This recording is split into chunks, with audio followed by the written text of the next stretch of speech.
इन लोगों ने तहफ़्फ़ुज़ देना है। और ये जो डर्टी हैरी जिसको मैं कहता हूं, ये अपने इदारे को बदनाम कर रहा है।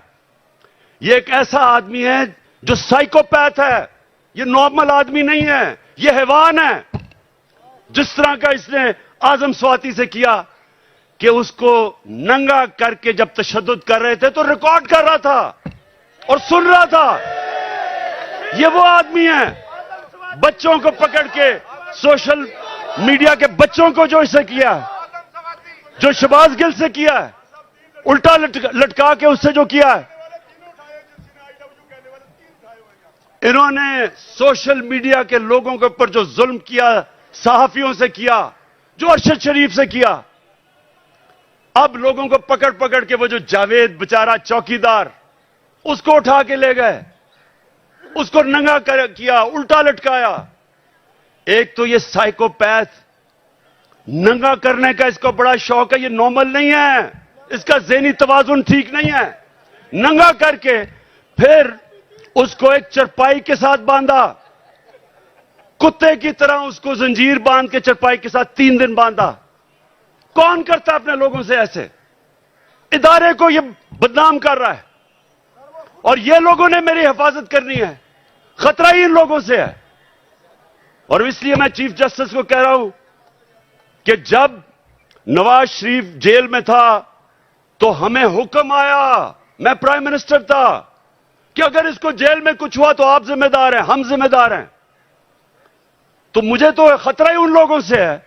और मुझे कभी उधर जा रहा हूं, कभी किसी अदालत में, तो मैं आज चीफ जस्टिस साहब को इसके ऊपर लिखूंगा कि कौन जिम्मेदार है कि जब बार बार मुझे ये जाली केसेस पे बुला रहे हैं।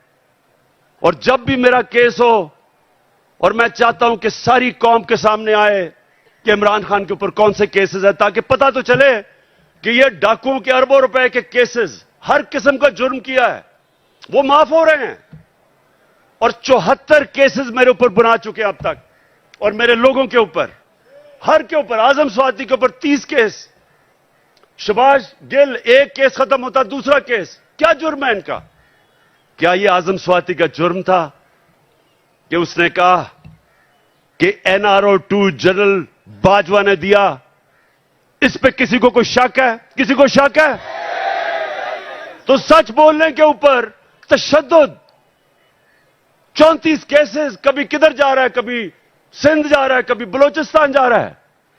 क्या ये पाकिस्तान का आज इंसाफ का निजाम है? और यही होना था जब चोरों को बाजवा ने ऊपर बैठा दिया, हमारे मुजरिमों को। तो मैं अपनी आज सारी कौम को कह रहा हूं,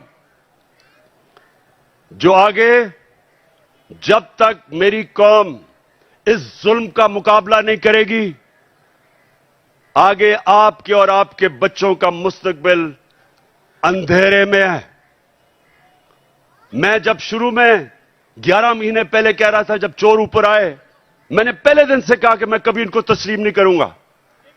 मैंने तब कहा था, मैं आज भी कह रहा हूं कि अगर मेरी कौम इनके खिलाफ ना खड़ी हुई, अगर हमने इनके सामने ना खड़े हुए, कोई मुस्तकबिल नहीं है इस मुल्क का। 8 लाख सबसे पढ़े लिखे लोग, प्रोफेशनल्स, पिछले चंद महीने में मुल्क छोड़ के चले गए हैं।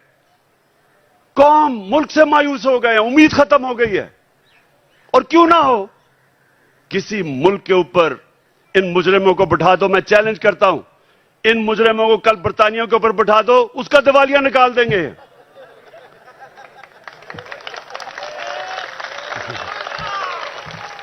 मैं आखिर में सुने, मैं आप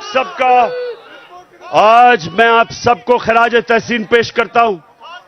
मैं आपके जज्बे और जुनून को सलाम करता हूं। और मैं आप सबको ये बताना चाहता हूं कि जितना हम सब आपको देख रहे थे जब आप जेलों में थे, जो आपको पकड़ रहे थे, आपने मेरी सारी पार्टी का सर फख्र से ऊपर कर दिया। बहुत बहुत शुक्रिया।